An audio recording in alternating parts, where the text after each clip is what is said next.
So let's talk about Sleep Token at the Worcester Palladium. Do you like what I did there? I don't know how I feel about what you did there. Do you like what I did there? I'm not going to say yes. It's Thursday. Today is Thursday. So it's been 48 hours since Sleep Token had blessed us with their presence out in Worcester, and boy was it true. Oh yeah. It was something, guys. It was a real something. That's kind of why we're here tonight. We want to talk about what happened. We want to take you through our journey, I guess you can say. And if you're going to a future Sleep Token show, this might be the chance for you to heed our warning. Heed our warning, but also keep an open mind. Hope what we're about to tell you doesn't happen everywhere, but just in case it does, we want you guys to be prepared. So you guys know what to do. Make sure you leave the like button. Make sure you hit the subscribe. Ring the bell so you never miss a video. Grab your drinks, grab your seats, and dive into our journey for Sleep Token at the Palladium in Worcester. All right, guys. So what we decided to do was during the day, Joey and I wanted to do kind of like a personal vlog leading up to this show. You can see my ugly ass mug in the background there. That is my work attire. So Brady was driving during his workday. He just wanted to drive past the Palladium at what is it, 10:30 in the morning? You were driving through. Yeah. So the clip you guys are about to watch right now is me driving through Worcester at about 10:30 in the morning. So at this point, I know you can't really tell in the video, but it was actually raining. Like, it was pouring rain the whole entire morning. It was a very rainy, yeah. So I was curious because we had heard on Reddit and we had heard on, I know Joey's heard on a couple different pages, and I saw on the Reddit page that people were starting to wait outside at like 7:30 in the morning. So, you know, Worcester, it could be hit or miss. So I was just kind of curious, and I remember texting Joe. And as you can see, there's like already people lining up. Well, hold on. Maybe 20 people. No, about 14. Oh, no. So about 15. So there's about 20. About 15 to 20 people. 20 people. We could see visibly. And that's the people that I saw sitting down at that time. So not exactly overkill, but still a little crazy. That is wild, though, to wake up and just start waiting that early to go see any band, for that matter, regardless if it's Sleep Token or not. It's I mean, there is some dedication there. They were planning on getting in, and soon some of these people would figure out none of that even mattered in the end, which is the unfortunate thing. Right, and we'll talk about that a little later in the video. So we'll fast forward here a little bit. So this is 2:30. So Joe, this is you driving. So I'm arriving at this time. I'm not driving through. I'm finding a place to park, and the line you can see has grown exponentially since 10:30. I just want to put some reference to this clip. About 7 years ago, you and I went to go see Devin Townsend. Right. And when doors opened, that's where the line was. Yeah, actually. And that show was sold out. And this was sold out show, yeah. Pre-COVID concerts, so things have changed significantly, which is fine, but just TikTok in reference, the line is almost wrapped around the building. So this whole side that you guys are seeing right here is the whole side of the Palladium, essentially. And that's the back. So it's starting to get wrapped around the back of the building at 2:30 in the afternoon. The show didn't start till 4.5 hours. 4.5 hours before doors. Joey and I ended up meeting up at about 4:30 or so. Which you'll see in the next couple clips. There's a great bar. I just want to shout out the people at Mahoney's Tavern in Worcester. We have been there twice now before concerts, and they are nothing but awesome. Yes. It is cash only, guys. So if you are planning a trip to Worcester for whatever reason, if you're going to a show, check out their bar. Just make sure to bring some cash. But good prices on drinks too. Very good prices, and that's because of the cash only. Exactly. Yep. So you get beers for like $4 there. It's not far from the Palladium either. Like, you can actually see, you can assess the line situation, and you can see a lot of different things and just kind of hang out. It's a great place to relax. They have a jukebox in there, a couple TVs. It's a small little dive bar in Worcester, but it's a great place. So shout out Mahoney's Tavern. Mahomies. Shout out the homies were at the tavern, though. The homies were at the tavern. Sure. Shout out Mahoney's Tavern. You guys are great. Bartender was talked to was also a really cool dude. The next kind of clips, guys, is just kind of us hanging out. I do want to throw in that you guys will hear the full audio of us interviewing some of you. So it was actually pretty cool. So we got to interview a legend in Boston radio and Danielle Murr, who worked for WAAF. We'll put the clips in right here so you guys can hear the full audio. We don't want to talk over that. we also met some awesome regular Sleep Token fans that were there, that were seeing them for the first time, that Joey got to interview. So we'll throw those clips in right here. Danielle. Yes. You used to work for WAF. I did, as you can see right here. Okay. You cool if I ask you a couple questions about Sleep Token? Is this your first time seeing Sleep Token? It is. I'm very excited. What song are you hoping to hear from Sleep Token tonight? All right, so I have 3 favorites that are an absolute must. I know they're on the set list, so I'm psyched about it. But Granite, Boar, and Aqua Regia. All great choices. Yes, thank you. How many phones do you think will be in the audience when the summoning plays? The limit does not exist, and I'm going to want to punch every single person. The limit does not exist. I like that answer. That's a good answer. Thank you. What was the song that got you into Sleep Token? Either Jaws or Alkaline. It was kind of right around the same time. Jaws is the best. Jaws is the best. So you're kind of an old school. You got into their old school stuff a little bit. Yes, That's definitely. awesome. Okay, cool. Is there anything that you would say to Vessel if he was here right now? I'd be like, what's up? Oh, no. I love that you just said that. All right, last question, Yes. and this is going to be a fun one. Okay.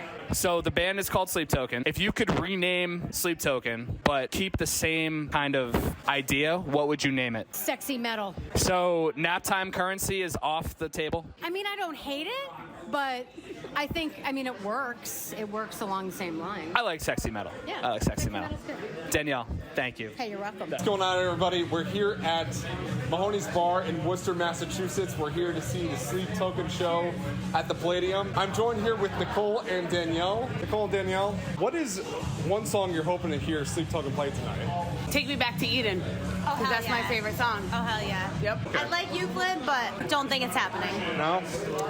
Is this your first time seeing Sleep Token live? Yes, Yes. it is. What's the one song that hooked you up on the Sleepy Boys? So probably The Summoning, only because that last verse hits hard, groovy. You know what I mean? Groovy. Hell yeah. Now, Summoning's really good. It's a very sexy song. Hell yeah, baby making songs. Baby making songs. We love the baby making songs here. Give me your best Sleep Token inspired pickup line. Are you a funeral pyre? Because I'm attracted to you. Hey! My, those eyes like fire. That's my one right there. All right, thank you so much, Nicole. Thank you so much, Danielle. It's been great. Thank you guys for watching. Peace out. We met a lot of you guys out there. Shout out. You guys were great. You guys were a lot of fun to hang out with. This is where it gets a little.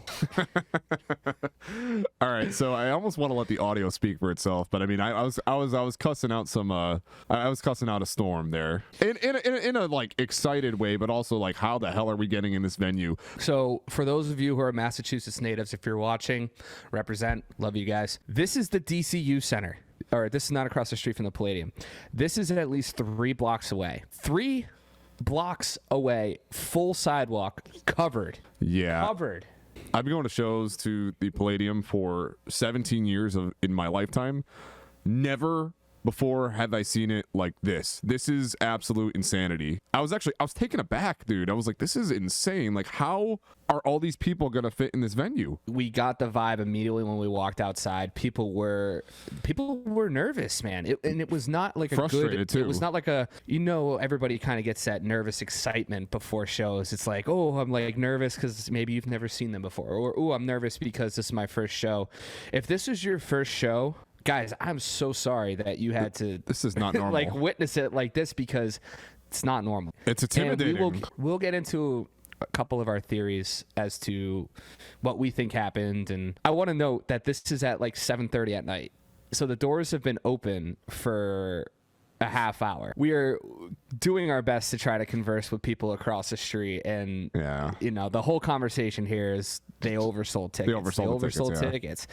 For us, I think doubts just started to creep into our minds of if we were even going to get in the show. Yeah, because we mentioned that max capacity at Palladium was around 2,100, and we're looking at all these people there is so many more people than 2,100. There's going to be a clip coming up here where I actually film the people in front of us, and then you see the people behind us, so you guys can get a much better idea of what it actually looked like. All right, so here is everything in front of us. So what you guys can't see here is the line takes a sharp turn at the end of the street. So yeah, you guys probably can't. You can probably see it a little bit. So the street is long. to begin with, and then that's completely behind us. So crosses that main street behind us, and there was still people, like, it was wrapped around these office buildings just in the middle of Worcester, and it's like like Joey just said, Palladium only holds 2,100 people. Yeah, this was a cause for concern. I think building inspectors were actually notified about this, because this is when you see this many people trying to get into one building. And to be fair, I don't know if they've ever seen that capacity before. I could be wrong, but I think there was a lot of things at play here. I think there was some miscommunications that were going on. It was just out of control. I mean, look, I'm all for people having huge crowds and it's successful, and shout out Sleep Token, because you guys have pulled monstrous amounts of crowds. But I just don't think that they're fit for the Palladium anymore. They've outgrown it, and that's okay to say. Here's the thing, though. You brought up a very good point in the video that we'll post here. They could have upgraded this to DCU. I don't know if DCU had a show there, Right. but they should have moved this to DCU Center, which is, again, 3 blocks away. We were right next to the DCU Center for a good 10 minutes because of this line, and actually the clip behind us is the backside of the DCU Center. Guys, the lights were off. The doors were locked. There was nothing going on over there. Yeah, They easily could have just been like, oh, we got to move this to the DCU Center. I'm sure there's tons of red tape, and I'm sure there's tons of... They could have planned this months in advance, too, because you knew how... I mean, they should have known how popular this band was getting. I don't want to blame promoters, because I don't think it's their fault. We'll touch on our thoughts about it in a little bit here. So we're not even in the show yet, guys, and this is about 8 o'clock at night. So that's a guy was singing Bon Jovi. I was doing the whole. I was singing Queen, and some guy decided to sing Bon Jovi. And we had speculations that maybe people bought fake tickets, and they were. So this is actually a good place to actually talk about that. So we're asking people, we're talking people in line, we're talking to security guards, and as you can see, like, they stopped traffic for us, and like it was just a whole they had to do a traffic stop for this freaking show, dude. So our guitar player Jeremy, who is there, is right here, he ended up talking to one of the security guards and was just asking him what tickets were like, and the security guard was just like, oh yeah, they sold 2,000 tickets even. Guys, I don't know if the video even does it justice, but there's not 2,000 people in there. There's so many more. There's at least 4. And again, I can't stress this enough, this was at 7:30 at night. The doors had been open for a half hour. That's a shameless plug, by the way. Finally, after I want to say like a half hour, we finally made it inside. So we finally made it inside. We're waiting for beers, and we're got the crew with us. We have a false sense of some positivity that, okay, we're inside, we did it, we're going to get some beers, and we're going to head inside, and we're going to get to the pit, and we're going to have a good time. We're all going to worship, and we're going to have a great time. This is not what happened. I'm crouched down trying to get through people, dude. Me and Jeremy there, poor us, dude. We're trying to squeeze through the fucking crowd just to get away from the area. For the record, Joey is about 5'11". Jeremy's about 6'1". I'm 5'7", so I'm the short guy, but it's okay. I couldn't even move. And you want to know the crazy thing, Brady? This was a merch line that was migrating into the pit, basically, and it was wrapped around the entire venue. Basically, people trying to buy merch. I've heard, I mean, if you take Reddit with a grain of salt, but people talking on Reddit, I read something so crazy as someone waited the entire show to buy merch. They missed the whole show to buy merch. I don't know if that's true, but God bless you. Oh my God. As you can see, guys, behind us, the clips behind us, it's packed. We could not move.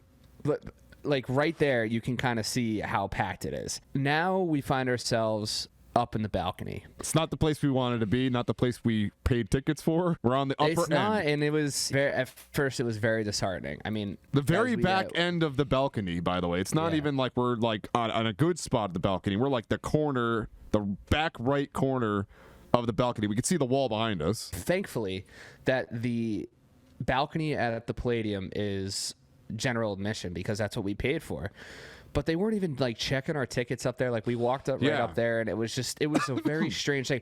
Oh, also, one thing I do want to add in, guys, is when we walked in to get our tickets scanned, I went to Joe and I was like, I don't think the lady actually scanned our tickets, and it's not even her fault. It's really not. It's just the workers were just so overwhelmed, and if stuff wasn't working, they wanted to get people in as quickly as possible, which I do appreciate. And I think that's great, but I turned to Joe when he got us all in, because Joe had all of our tickets on his phone, and I go, dude, there's no way she just scanned all 3 tickets. Well, no, she because- didn't. She definitely didn't scan the balcony one. I had 3 tickets on my phone, mine, Brady's, and someone who I got a ticket for prior, one of our buddy's friends. And Yeah. she scanned both mine and Brady's, but I believe she didn't scan that last one, which was the balcony ticket for the friend, and she just let all 3 of us through. And I think there was also people that were just showing up in the line, and they might have had a fake ticket or maybe just had something fake and just went in. Yeah, so this is something that I want to discuss. So we had heard just yesterday. So again, guys, this is recorded on Thursday, 48 hours after the show. There had been speculation and a lot of people posting on the Reddit, Sleep Token Reddit page, that the Worcester show had tickets that were fake tickets.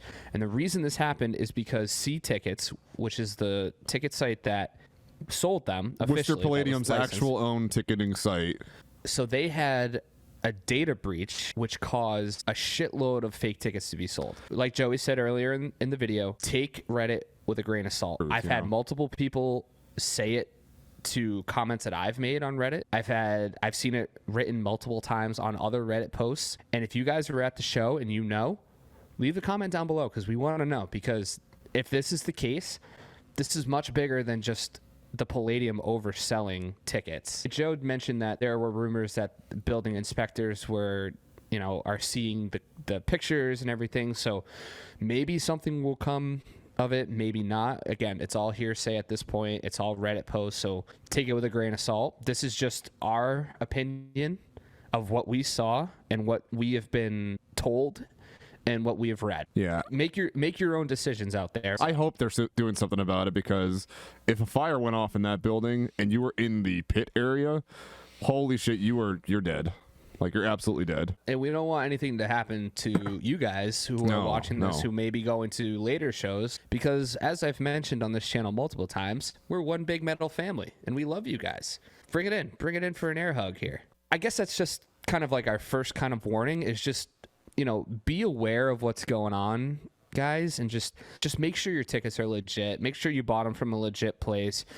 Don't buy scalpers. Don't give in scalping tickets. Don't spend $500 on tickets, because, guys, there's a lot of really shitty people out there, and we don't want you guys to be thrown out or whatever. And just make sure your tickets are legit, and just make sure you guys feel comfortable where you are. And if you're not, make the move somewhere else. We had to do it. It sucked. But at the end of the day, we're going to get into the positives. We're going to get into the positives here in just about a second. So just make sure they're legit. Make sure you're just prepared for all of this, and hopefully some of you guys are watching this. Hopefully you guys will keep this in mind when you go to your shows, and just, keep an open mind and tell your friends, anybody that you meet, just give them the warning. That's all. Enough of the negative stuff. Let's talk about the actual band.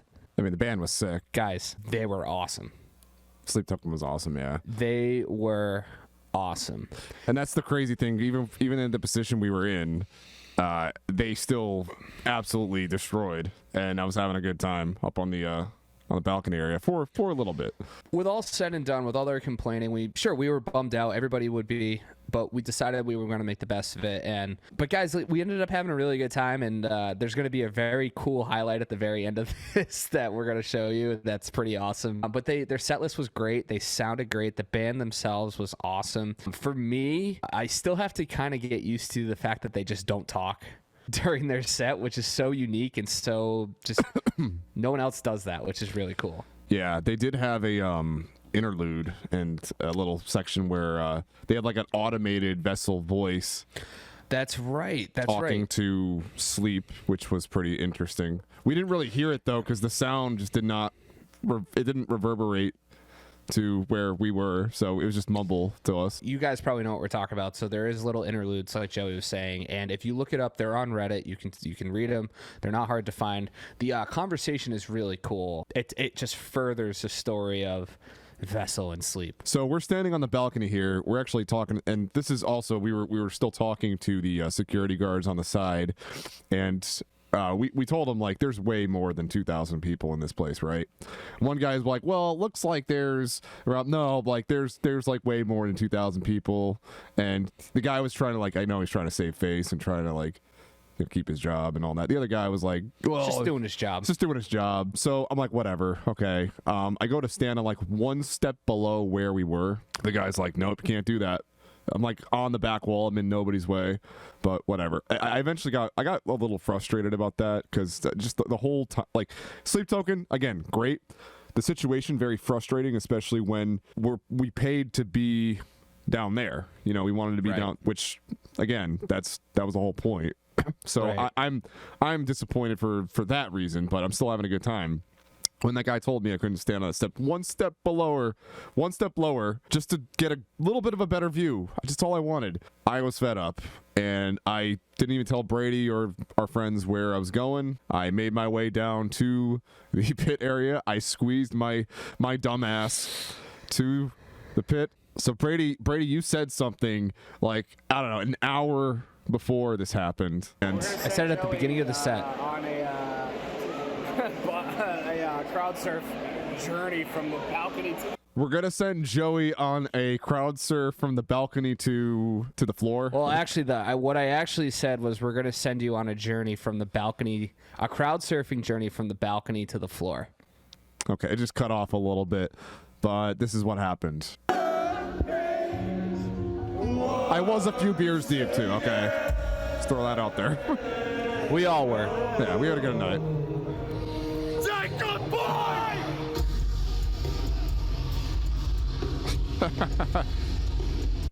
So there I am. I mean, look at that shot. They got me up. I was living in my glory there, dude. I was like, enough is enough, man. I'm going up. I went up not once, but 4 times. I only filmed the second time I went up, and I think they actually dipped me a little bit. We can look at the we'll go further in depth. By the way, I timed this very perfectly. When he said take a bite, I went immediately up. I was like, this is my song. There I am. There he is. I got my phone in my hand. You can see me right there. I haven't seen this video yet, so this is great. Oh, dude, yeah. So just watch like right this area here. There I am. There he is, right on schedule, right on time. I'm sitting on someone's head. Oh, Look at that. Look at that. Sitting on someone. No. I know some people were complaining about the crowd surfers. I apologize if I accidentally kicked you in the head. I had no intention to hurt anybody. I was just trying to have a little bit of fun at the show. So if I did accidentally kick you in the head, it was not intentional. I mean, I've done this at concerts for many, many years. I'm considered a seasoned vet when it comes to concerts, so I knew what I was doing when I made this happen. I was actually talking to people around me. I'm like, you, get me up. And they were so fucking down. It's like, this guy knows what's up. I moshed a little bit before this too, so I was a little amped up. I was getting a little amped up first. Obviously, you got to mosh first. So the etiquette, that's the etiquette of crowd surfing. You want to kind of mosh into some people, make some allies, okay? Because that's how you make friends. You talk to them, you mosh into them, get a little rough a little bit, and then you tell them, yo, I want to go up. Lift me up, man. Lift me up. Lift me up. Like, bro, they're like, physically and emotionally. The guy was like, bro, I got you. And then every time I went up, the security were great. I thanked them. I was like, thank you guys for what you're doing now. And there was there's people that I high-fived on the way back towards the right side here. Right. So they were they were very cool. They saw me go up 4 times, and they eventually were like, him again? So this guy. But like, you watch this. I got my phone in my hand. They dipped me a little bit. Here. But I recover. They didn't put me to the floor. He recovered nicely. Oh, yeah, and the security guard's right up there. I do a little backflip there, too. Boom, perfect catch. Right over. Perfect right catch. Over the barricade. Yeah. So that's Awesome. that's a W. So like for all the negatives, that was that moment alone just kind of made all of that go away for me, at least. And that was I'm really glad I did that not once but 4 times. So guys, I mean, there's a lot of really good positive things to take out of this show. I mean, we did have a really good time. We did have a lot of fun. We met a lot of really cool people. We had a really great group of guys with us, and it was awesome. So us after the show, we're kind of, it's all smiles now, so we're good. And Joey had kudos to you, Joe. You had a dream and you made it happen, my friend. Hell yeah, dude. We talked about it. Yeah, we talked about it. Joey talked about it for weeks of just like, I want to mosh and crowd surf at a Sleep Token show, and my God, did he ever do it? And so shout out to you. I was shooting for the stars, man. I had a dream and I made it happen, dude. And I can't tell you, like, that was a moment that made the entire night for me. Aside from all the people that we met too. Shout out to all you guys. We really appreciate you making our experience a lot better. It's not really us just complaining. It's us wanting to give you guys who are going to future shows, if you do watch this, just keep an eye out, man. It's more the safety thing of being in a confined space. What were people saying? Like, packed like sardines. There are a lot of positives around the environment, around the people that you're around.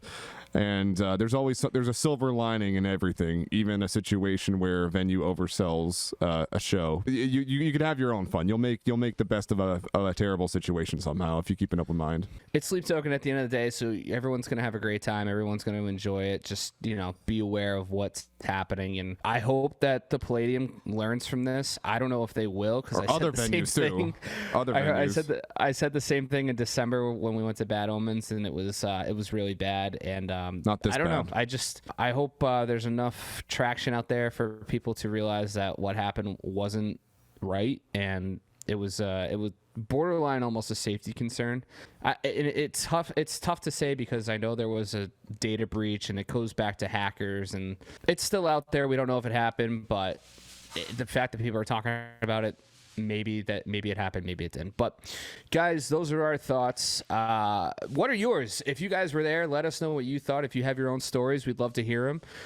If you guys would like to see this whole vlog in its entirety, leave a like on the video. Let us know, and we can probably post it for you guys. Other than that, we are back to regular scheduled programming. We got some cool reacts coming up for the remainder of the weekend, bringing you into the week, into next week. So be sure to have that like button hit. Be sure to hit the subscribe, ring the bell so you never miss a video.